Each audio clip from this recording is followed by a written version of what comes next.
What would you sacrifice to give your family a better life? This man worked until his hands were raw, but what he built will leave you speechless. He knew the feel of earth under his fingernails. Thomas believed in hard work, in the honest sweat that stained his brow. He believed in the good in people, saw it in the way folks smiled when he passed them on the road. He believed in loyalty, a handshake worth more than any contract. Little did he know, the world sometimes deals in a different currency. There was a darkness that started to creep in around the edges, a whispered conversation overheard at the market, a strange look from his neighbor, a quick glance away when their eyes met. He pushed the feeling down, deep, like a seed too stubborn to sprout. Sunrise, the fields, the market, home to his Sarah. But doubt, once planted, has a way of growing, even in the most fertile of hearts. It was a day like any other. Thomas was at the market, selling his harvest. Tomatoes, plump and red, corn still warm from the sun. He was laughing, sharing stories with old Mrs. Henderson about her runaway goat, when the constable approached. He didn't come with the usual warmth, the familiar nod of recognition. His face was a mask of stone, eyes cold and hard. He spoke Thomas's name, voice devoid of the usual small-town familiarity. A hush fell over the marketplace, the air suddenly thick with something other than the scent of ripe fruit. The constable's words cut through the silence like a rusty blade. Theft. They accused Thomas of stealing, of taking advantage of the trust that had been the bedrock of their community.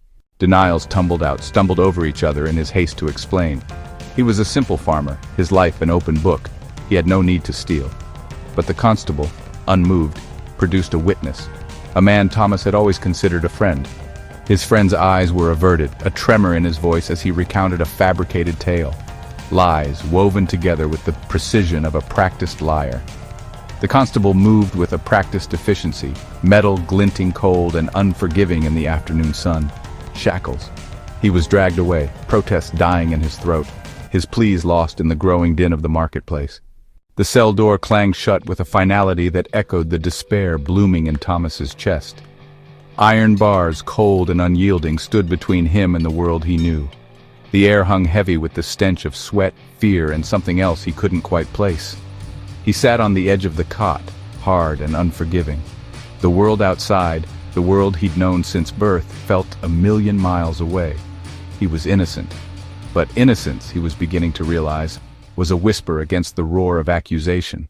Days bled into weeks, weeks stretched into months. The world outside the bars faded into a distant memory, replaced by the cold, hard reality of confinement. Each sunrise brought not the promise of a new day, but the crushing weight of the same despair. He paced his cell. The confines of his world shrunk to a few short steps. The faces of his neighbors, once filled with smiles and greetings, now haunted his waking hours. The routine of prison life settled over him like a shroud. He was adrift in a sea of strangers, his past life, his identity, stripped away. He was a shadow of the man he once was. The calluses on his hands, earned through years of honest toil, softened, the feel of the earth replaced by the cold touch of metal. The spark in his eyes, the one that Sarah said could light up a room, had dimmed, replaced by a dull ache of resignation.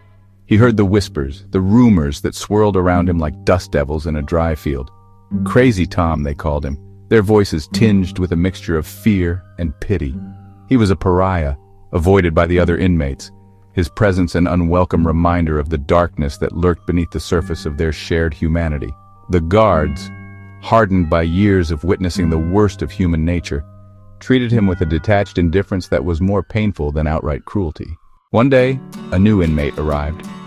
A young man, barely more than a boy, his face etched with a fear that mirrored Thomas's own when he had first entered these walls. He reminded Thomas of his own innocence, of the injustice that had been inflicted upon him. Something shifted within Thomas. The bitterness, the anger, the despair that had been his constant companions for so long loosened their grip on his soul. He saw in the young man's eyes a reflection of his own plight and a sense of purpose, dormant for what felt like an eternity, flickered back to life. He shared his meager rations, offered words of comfort, and told stories of his life before.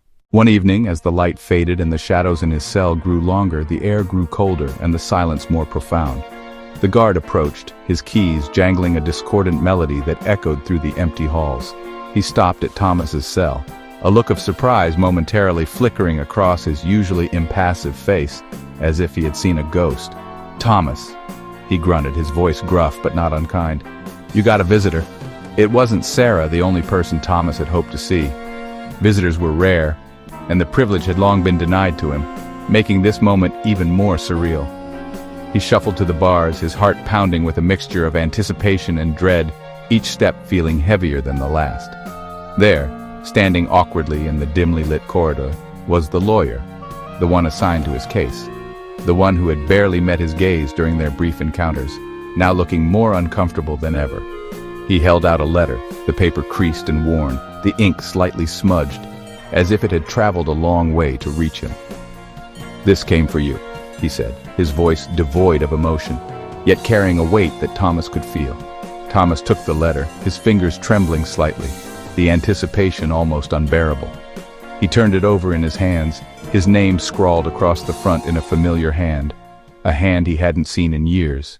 The paper crinkled, a fragile sound in the suffocating silence of the cell. Each word Sarah wrote was a lifeline, a flicker of warmth in the cold, damp space that had become his world. She wrote of her unwavering belief in him. She wrote of her tireless efforts to clear his name, her words echoing his own pleas that had fallen on deaf ears. But there was something else. Sarah's uncle, a man Thomas barely knew, a man of wealth and influence in the distant city, had passed away. And in a twist of fate, a twist so improbable it seemed cruel to even hope, he had bequeathed his entire fortune to Thomas. He read the words again and again, as if willing them to change, to somehow make sense in the face of the cruel absurdity of his situation. And yet, fate, it seemed, had other plans. The news of Thomas's inheritance spread through the prison like wildfire. The whispers, once filled with pity and scorn, now held a different tone, a strange mixture of awe, disbelief, and a grudging respect. Even the guards, their faces hardened by years of witnessing human misery, couldn't completely hide their surprise. The lawyer, once a distant figure who seemed to view Thomas as an unwelcome interruption in his day, became a regular visitor. He spoke of legal battles won, of the truth slowly unraveling. Witnesses recanted their testimonies, their lies exposed under the harsh glare of scrutiny.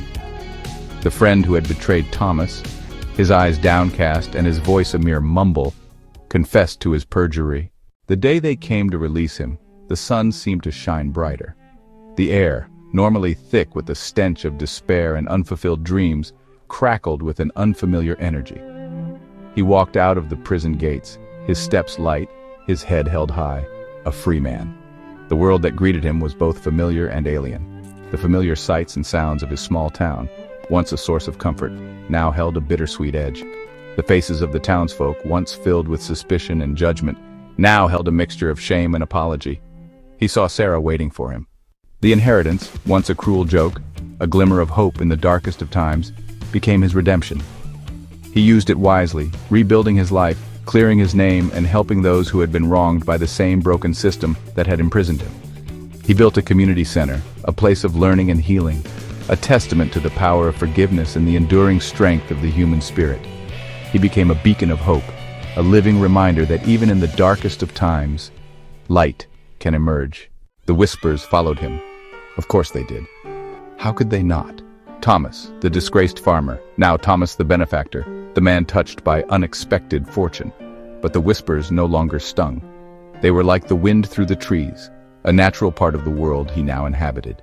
He had found his grace, a quiet dignity that came from surviving the storm. He walked through the marketplace, head high, Sarah by his side. The same stalls, the same smells of fresh earth and ripe fruit, but the air felt different. Lighter. He saw the remorse in the eyes of those who had doubted him, the shame of their averted gazes.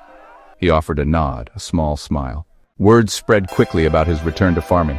Some scoffed, a man of his means back toiling in the dirt. But Thomas felt a pull, a deep-rooted connection to the land that no amount of money could sever.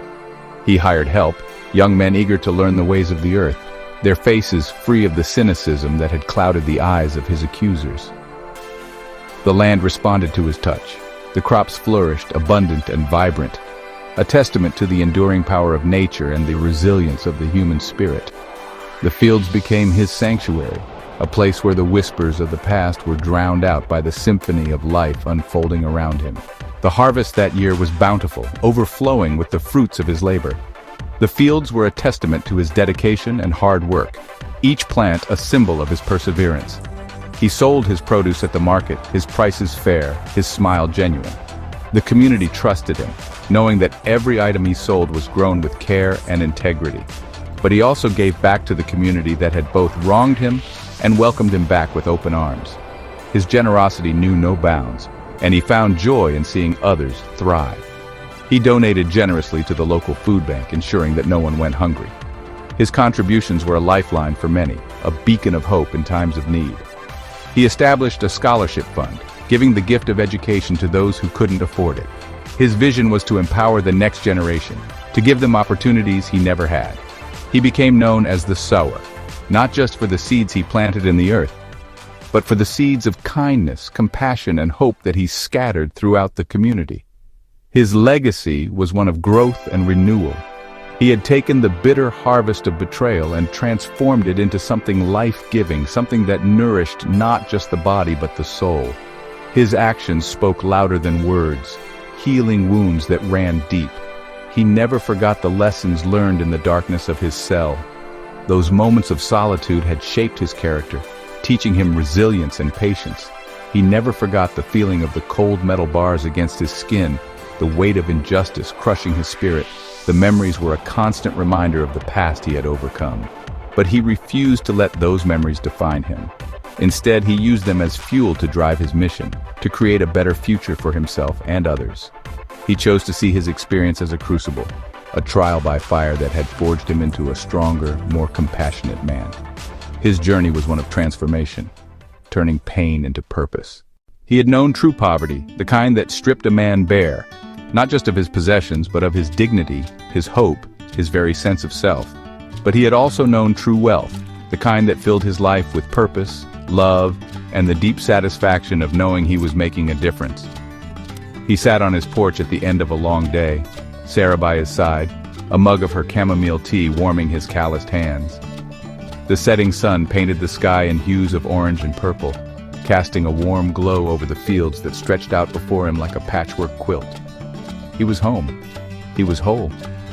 And he knew, with a certainty that came from deep within his soul, that true wealth had nothing to do with the balance in your bank account and everything to do with the love you shared, the kindness you offered, and the legacy you left behind.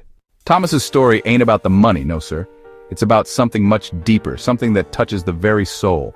It's about the fields we all sow in this life, the seeds of trust, of kindness, of forgiveness. These are the seeds that truly matter. Sometimes life's gonna hit you hard, knock you down, and leave you breathless. It'll make you question everything you thought you knew, everything you believed in. But even in the hardest ground, where nothing seems to grow, even in the darkest times, hope can take root. It can find a way. Forgiveness, that's the hardest seed to sow. It takes strength, courage, the kind that comes from weathering the storms, from standing tall in the face of adversity, from staring down your own demons, and finding the strength within. But the harvest, well, that's something special. It's the reward for all the hard work. It's the peace that comes from letting go of the bitterness, the anger, the hurt. It's the freedom to plant something new, something good, something that can grow and flourish in the fertile ground of a heart that's learned to forgive, a heart that's been through the fire and come out stronger. Thomas, he taught us all that. He showed us the way, taught us that sometimes the greatest wealth ain't measured in dollars and cents, but in the richness of a life lived with an open heart, a heart that's willing to forgive and move forward, a life where the seeds of forgiveness can bloom into something beautiful, something strong, something that can weather any storm. Remember that. The next time life throws you a curveball, remember Thomas, the farmer who lost it all, only to find something far greater. The strength to forgive, the courage to rebuild, and the wisdom to know that the greatest riches are the ones we cultivate in the gardens of our own hearts. The gardens where forgiveness blooms and life flourishes. As the sun sets on Thomas's tale, his legacy continues to grow, like the crops he once nurtured with his calloused hands.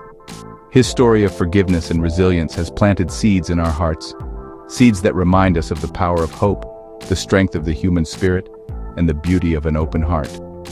In the quiet moments when the world feels heavy and the road ahead seems uncertain, remember Thomas. Remember his journey, his struggle, and his triumph. Let his story be a beacon of light, guiding us through our own storms, encouraging us to sow seeds of kindness and forgiveness in our own lives. For in every heart, there lies an eternal garden, waiting to be tended, waiting to bloom. May we all find the courage to nurture it, to let go of the past, and to embrace the future with open arms. Thank you for joining us on this journey. Please subscribe to our channel for more amazing content, and remember, the greatest harvest is the one we grow within ourselves.